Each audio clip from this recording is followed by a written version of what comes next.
And yes, here it is.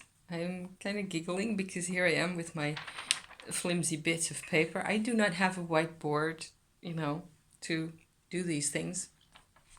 This is supposed to be a VR to Brian Cormack Carr's Chakras to the Stars last episode that he put up for us. So here goes. This is my chart as it is reorganized according to the principles that he shares with us in that last video of his. I'll put the link in the description, of course, where, let me find something to point with. I've got a fork, yes. Bit clumsy. Will you stay up? Okay, like this you'll stay up. So chakras 1 to 6 actually. So because number 7 is sort of left out of the equation as being more of a transpersonal experience, which I certainly agree with as far as the all this relationship stuff goes. That doesn't apply necessarily up there.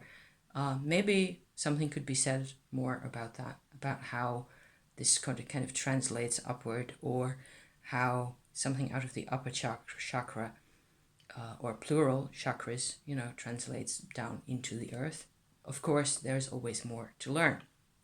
However, I found this actually to be very instructive, also at the, considering what I've personally been going through recently, because I can see here, for example, that at the bottom level, it says here same level. So what I found really clarifying in this approach is that you actually sort of reorder your planets, not according to sign or aspect that they make to each other or element or any of that. You reorder them as to the level that their influence could be strongest or could be seen to be strongest in your life. In which case, I haven't got anything going on in my bottom layer, in my literally bottom layer, in my first chakra area. And also not having any planets in my first house is something that sort of joins up with that. And I think it's Neptune that I've got in my second house. And then there's a whole lot of nothing. And then all the rest of it is basically more or less around the descendant, and then over from there in houses, over in houses 7 to 12. So what I find from that point alone is that I have a really, it's not that I can't ground myself, but I have a really hard time. I don't have any tools for that. The only approaches that I can use are, it's not ever automatic for me. Maybe that's the bottom line here for this first chakra area. I have to choose to ground myself, and then I can. But I don't have any automatic givens in my chart. Whereas on the other hand, I do have givens and automatic responses elsewhere. So maybe that's one way of looking at it. Second chakra, I have to take off my glasses to look at what I have written down here. Oh yes, on one side only, the Pisces side. So this is my second chakra that I'm talking about then. I get Saturn, Chiron, and I'm including, that Brian didn't do, but I'm including the lunar apogee, the black moon. And so not Lilith as in the asteroid, but the black moon as I have found it to be in Pisces for me. It's a crucial position in my chart, and I can really see how the influence of these three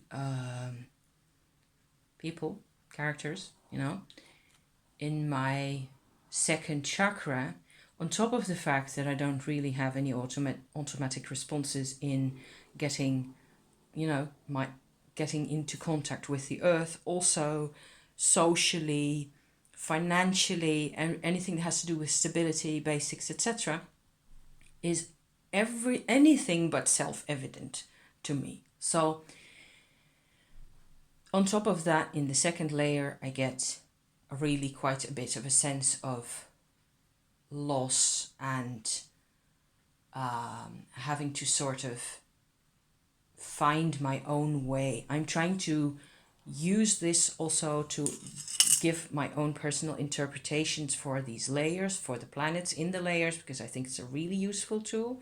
It actually gives me new insight on how I even look to other people, how my life has kind of been structured always based on this organization rather than simply the charts or the houses or any of it.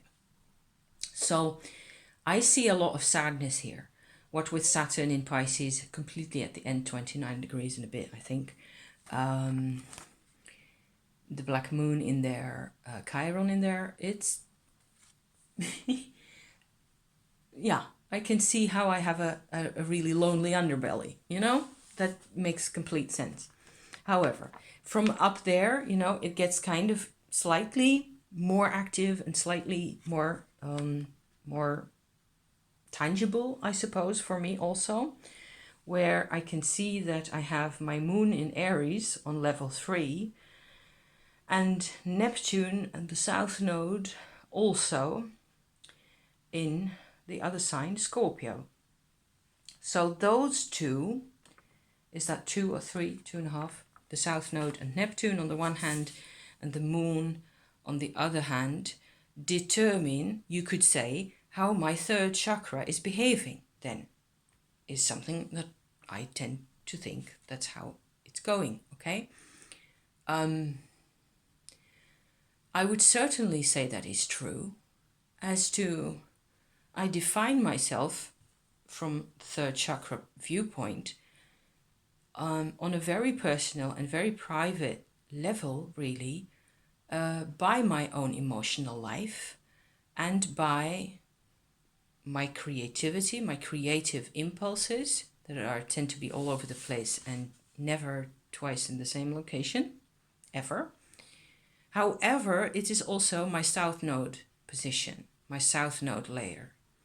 So it is what I'm supposed to, theoretically, supposed to be moving away from, karmically, because that's what the nodes are about, right? The south node is what you're leaving behind. My Neptune is on my south node. So immersion and dissolution, creative dissolution in many ways, so that applies also to quite a number of aspects in my witchy pagan lifestyle, really are really linked up strongly with my past. And all that ties in with my emotional pattern, my moon in Aries, boom, implosive, explosive, etc. Instantaneous reactions, all that ties in with each other here in a way that I had never seen. So thank you, Brian. Okay. Onwards, number 4, the heart chakra. I can actually see my felt tip pen through the page from this side. We are on the level of the signs of Libra and Taurus here. And what I've got is, I actually have to turn it around, my ascendant and my north node. So no planets, right? Around my heart, my poor sore heart. All I got is what it looks like on the outside and the actual final purpose, karmic purpose of this life. Whatever. There's no juice really to work with. There's juice, but not in here. Number 1, 2, 3, 4, 5, communication chakra. And we're talking Virgo and Gemini. There's nobody home in Gemini. And in Virgo, I get Uranus and Pluto. Okay. And then I'm going to go to my own chart for a second here. Because I have Saturn trining Mercury strongly in the early fire signs, or in the case of Saturn in the very last of Pisces. this is actually, it corroborates that. The strong need that I have to verbally communicate, to put things into words, the right words, to keep at it, go to my channel for proof of that. I have to talk about things. Whenever I have emotional turmoil in whichever part of myself, I will have to put it in words, and often in various ways. The more ways, the better I will feel. And that includes oil painting by now also. And it includes poetry, and includes vlogging. It includes talking to my husband, sharing experiences with other people, etc. and so on and so forth. And whenever I think then from this particular organization on this level here, that what happens is that I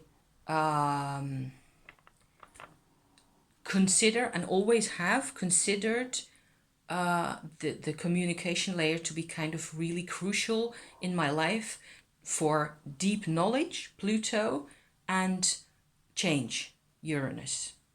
This is where the change is happening for me. So if you were to do this type of a thingamajig for somebody else or for yourself, and you find your Uranus to be over here, then that is where your change is happening. I am thinking, potentially, okay? So now we get to the crowded bits, and they're all up there in number 6 over in this area. I thought it was really cool also to put both the sun and the moon in there. The sun for the Leo, and I am a Leo, so hence Sun Mercury on that side right there.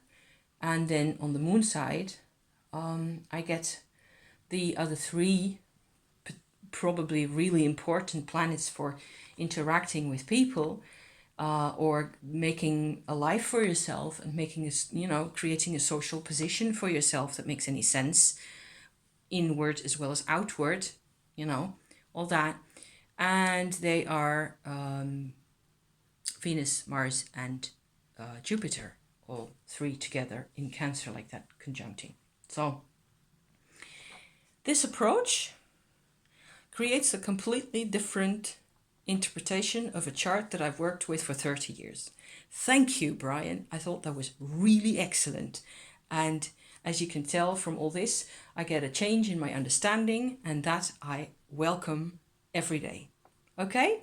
So thank you for watching. I hope this is helpful to whoever sees this, and maybe it can invite you to do your own.